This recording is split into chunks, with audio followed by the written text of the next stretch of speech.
लोकसभा में immigration and foreigners bill 2025 पास। चर्चा के दौरान गृहमंत्री बोले, हमारा देश धर्मशाला नहीं है जो जैसे चाहे चलाए।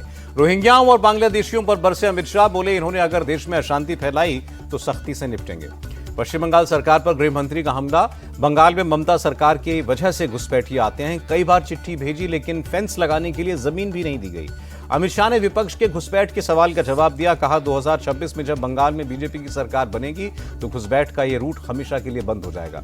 अमित शाह ने सीएए का हवाला दिया, कहा प्रधानमंत्री मोदी के नेतृत्व में पड़ोसी देशों में उत्पीड़ित 6 समुदायों को भारत में शरण दी जा रही है।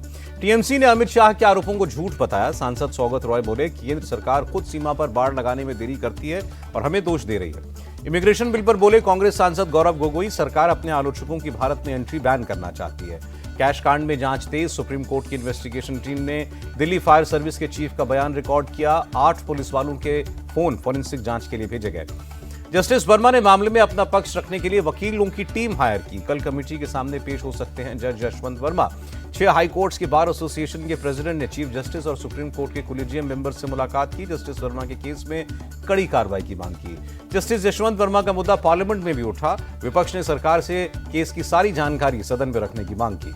कांग्रेस के जिला इकाई प्रमुखों को राष्ट्रीय अध्यक्ष मल्लिकार्जुन खड़गे का संदेश, हमारी विचारधारा मजबूत है लेकिन सत्ता के बगैर इस पर अमल नहीं कर सकते। खड़गे बोले, थोड़ी और मेहनत की होती तो हम सरकार बना लेते। संसद के अंदर और बाहर दोनों जगह हमारी बीजेपी और संघ से लड़ाई है। बिहार सीएम चेहरे पर कांग्रेस नेता तारिक अनवर का बयान, बोले जिसका बहुमत उसकी उसी पार्टी का सीएम। तारिक अनवर के बयान पर आरजेडी का जवाब, विधायक भाई वीरेंद्र बोले तेजस्वी ही सीएम पद के उम्मीदवार होंगे। महागठबंधन में सीएम फेस पर मतभेद को लेकर बीजेपी का तंज, तारकिशोर प्रसाद बोले तेजस्वी को मौका कहां मिलेगा, सरकार तो एनडीए की बनेगी। अखिलेश यादव के दुर्गंध वाले बयान पर भड़की बीजेपी, का अखिलेश को हिंदुओं से बदबू आती है तो गौशाला में दुर्गंध नहीं, सनातन की आस्था तलाशें।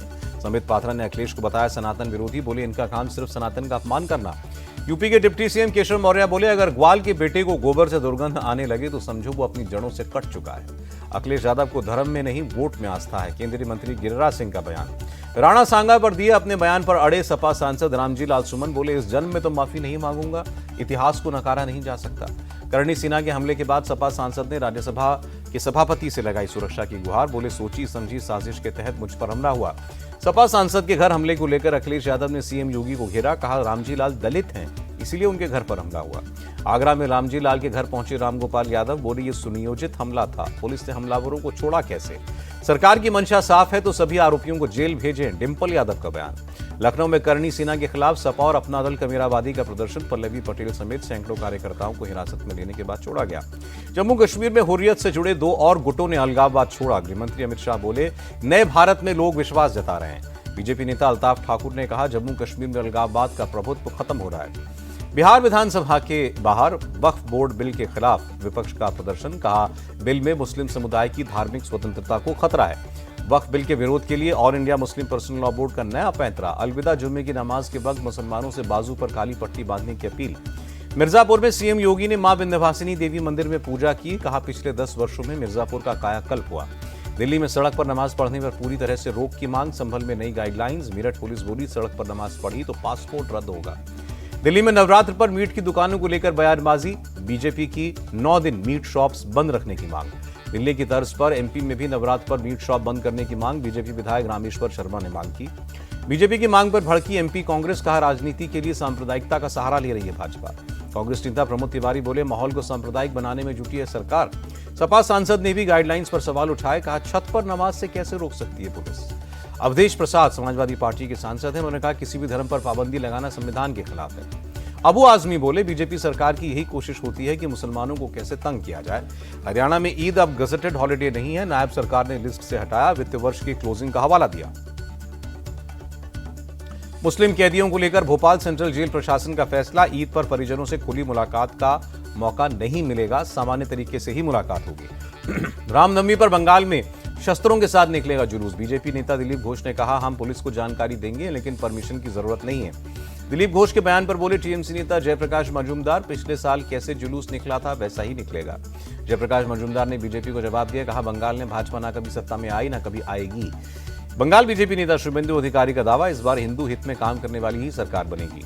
अर्जुन सिंह के घर पर के बाहर हुई फायरिंग पर केंद्रीय मंत्री सुकांत मजूमदार का बयान। कहा, अर्जुन सिंह बीजेपी छोड़कर टीएमसी में चले जाएं, इसलिए ये हमले कराए जा रहे हैं। पटना में बीजेपी ने सौगाते मोदी किट बांटी, महिलाओं ने आभार जताया। कहा, सरकार ने गरीबों का ख्याल रखा। बीजेपी के सौगाते मोदी कार्यक्रम पर उद्धव ठाकरे भड़से। कहा, बीजेपी अब हिंदुत्व छोड़ने का ऐलान कर दे। ठाकरे ने कहा, एक तरफ नमाज पर पाबंदी लगा रहे हैं, दूसरी ओर सौगाते मोदी अभियान चला रहे हैं, ये चुनावी नौटंकी है। निर्मला सीतारमण पर कुणाल कामरा के नए वीडियो को देखकर भड़के महाराष्ट्र सरकार के मंत्री शंभूराज देसाई। बोले, कुणाल कामरा ने मर्यादा लांघ दी है। कॉमेडियन कुणाल कामरा को मुंबई पुलिस ने फिर समन भेजा। 31 मार्च को पूछताछ के लिए बुलाया। पटना में 6 से 7 जगहों पर ईडी की रेड। आईएएस संजीव हंस से जुड़े मामले में एजेंसी की कार्रवाई। शिवसेना के पूर्व सांसद राहुल श्रीवाले ने केंद्रीय मंत्री गजेंद्र शेखावत से मुलाकात की। औरंगजेब की कब्र को संरक्षित राष्ट्रीय स्मारकों की लिस्ट से हटाने की मांग। नागपुर हिंसा के बाद महाराष्ट्र अल्पसंख्यक आयोग का सुझाव, चादरों पर कलमा या आयतें न लिखी जाएं। छत्रपति संभाजी महाराज पर विवादित पोस्ट करने वाला गिरफ्तार। धार्मिक भावनाएं भड़काने पर मामला दर्ज। Army chief general Upendra Dwivedi ने military college of electronics and mechanical engineering का दौरा किया। एमसीईएमई के डेवलपमेंट की तारीफ की। दिल्ली में स्टूडेंट्स अब फ्री में ले सकेंगे नीट और सीयूईटी की कोचिंग। रेखा सरकार ने बिग नाम से संस्था के साथ एमओयू साइन की। दिल्ली विधानसभा के स्पीकर विजेंद्र गुप्ता का फैसला, आपके 3 विधायकों का निलंबन वापस लिया। अनुराग ढांडा आपके नए राष्ट्रीय मीडिया प्रभारी बने, पार्टी ने जानकारी दी। नेता प्रतिपक्ष आतिशी ने दिल्ली विधानसभा स्पीकर को चिट्ठी लिखी। कहा, सदन में कानून व्यवस्था को लेकर सवाल उठाने की इजाजत नहीं दी जा रही है। 30 मार्च को शुरू हो रहे हिंदू नववर्ष को भव्य बनाने में जुटी दिल्ली सरकार। दिल्ली विधानसभा की खास सजावट होगी। शिमला में सुक्खू सरकार के खिलाफ बीजेपी का हल्ला बोल। सरकार पर जन विरोधी नीतियों के आरोप को लेकर विधानसभा के बाहर प्रदर्शन। रीवा नगर निगम परिषद की बैठक में कांग्रेस और बीजेपी के पार्षद भिड़े। बीजेपी ने निकाली बजट की अर्थी। वायनाड दौरे पर पहुंची प्रियंका गांधी। पुल्लनपल्ली में श्री सीता देवी लवकुश मंदिर में दर्शन किए। भुवनेश्वर में कांग्रेस विधायकों का विरोध प्रदर्शन। महिलाओं के खिलाफ बढ़ते अपराध को लेकर जताया विरोध। यूपी के अमरोहा में मनरेगा में बड़े घोटाले का खुलासा। क्रिकेटर मोहम्मद शमी की बहन और जीजा निकले मजदूर।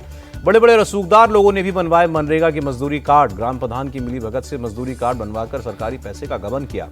राजस्थान यूनिवर्सिटी के doctor Bhimrao Ambedkar central library का बुरा हाल। लाखों रुपए की कुर्सी टेबल खराब हो रहे हैं। तेलंगाना विधानसभा में परिसीमन के खिलाफ प्रस्ताव पास। सीएम रेवंत रेड्डी बोले, परिसीमन के खिलाफ दक्षिणी राज्यों को एकजुट करना होगा। बनारस के औरंगाबाद खालिसपुरा समेत 50 मुस्लिम मोहल्लों के नाम बदलने की मांग उठी। हिंदू संगठनों ने ज्ञापन सौंपा। यूपी के बुलंदशहर में डीजे पर डांस के दौरान हिंसा। विशेष समुदाय के लोगों ने लाठी डंडों और ईंट पत्थरों से हमला किया। यूपी के डिप्टी सीएम ब्रजेश पाठक ने लखनऊ के लोक बंधु अस्पताल का दौरा किया। फूड पॉइजनिंग से अफेक्टेड बच्चों से मुलाकात की। त्योहारों और अमरनाथ यात्रा से पहले आईजी पुलिस ने सुरक्षा व्यवस्था का कश्मीर में जायजा लिया। जम्मू कश्मीर के शोपियां में पुलिस का एक्शन। यूएपीए केस में कई जगहों पर रेड। जम्मू कश्मीर के कठुआ में 2 आतंकी मारे गए। जम्मू कश्मीर पुलिस का एक जवान भी शहीद हुआ। झारखंड में बीजेपी नेता अनिल टाइगर की हत्या पर हंगामा। मर्डर के विरोध में रांची बंद। बीजेपी कार्यकर्ताओं ने जगह जगह आगजनी और सड़क जाम की। मुंबई में एनसीबी की बड़ी कार्रवाई। भांडुप इलाके से करीब 50 करोड़ की ड्रग्स के साथ 2 लोग गिरफ्तार। हरिद्वार में सिंचाई विभाग की जमीन पर बनी अवैध मजार पर बुलडोजर चला। नोटिस के बाद भी मजार नहीं हटाने पर एक्शन हुआ। अवैध मदरसों पर कार्रवाई को लेकर बोले मुख्यमंत्री पुष्कर धामी, देवभूमि के मूल स्वरूप को बचाना है। यूपी के बागपत में बदमाशों ने युवक को किडनैप किया। कार में पिटाई करके बाद में छोड़ा। 3 बदमाश गिरफ्तार। यूपी के बस्ती में पुलिस पिटाई से युवक की मौत का मामला। थाना प्रभारी लाइन हाजिर। 2 पुलिसकर्मी सस्पेंड। यूपी के शाहजहांपुर में एक पिता ने अपने 4 बच्चों की हत्या करके खुद को फांसी से लगाई। पंजाब के तरनतारन में 2 लाख का इनामी बदमाश सरबजीत सिंह गिरफ्तार। बाबा तरसेम सिंह हत्याकांड का मुख्य आरोपी है। इंदौर में भावना सिंह हत्याकांड में एक्शन। पुलिस ने 3 आरोपियों को पकड़ा। एमपी के ग्वालियर में एक महिला ने अपने प्रेमी के साथ मिलकर पति को कार से कुचला। पति ने पत्नी से जान को खतरा बताया था। गुजरात के अमरेली में एक स्कूल के 40 बच्चों ने ब्लेड से अपने हाथ पैर काटे। ऑनलाइन गेम के पीछे वजह मानी जा रही है। पुंछ से कश्मीर तक का रास्ता साफ करने में जुटा बीआरओ। मुगल रोड पर 6-7 फीट बर्फ जमा है। कर्नाटक में नंदिनी दूध की कीमतों में 4 रुपए प्रति लीटर की बढ़ोतरी। 1 अप्रैल से नई कीमतें लागू होंगी। कन्नड़ अभिनेत्री रान्या राव को राहत नहीं। सेशंस कोर्ट ने जमानत देने से फिर इनकार किया। भारत रूस के द्विपक्षीय एजेंडे पर आधारित कॉन्फ्रेंस में बोले भारत के विदेश मंत्री जयशंकर, रणनीतिक साझेदारी बढ़ाना हमारी विदेश नीति की प्राथमिकता है। केंद्र सरकार ने बाजार से उधार लेने की योजना बनाई। वित्त वर्ष 2026 की पहली छमाही में 8 लाख करोड़ रुपए उधार लेगी। अमेरिकी डॉलर के मुकाबले रुपए में 10 पैसे की गिरावट। 1 डॉलर 85 रुपए 79 पैसे पर बंद हुआ। तेजी के साथ बंद हुआ शेयर बाजार। सेंसेक्स 317 अंक ऊपर और 77,606 पर बंद। निफ्टी भी 105 अंक चढ़ा।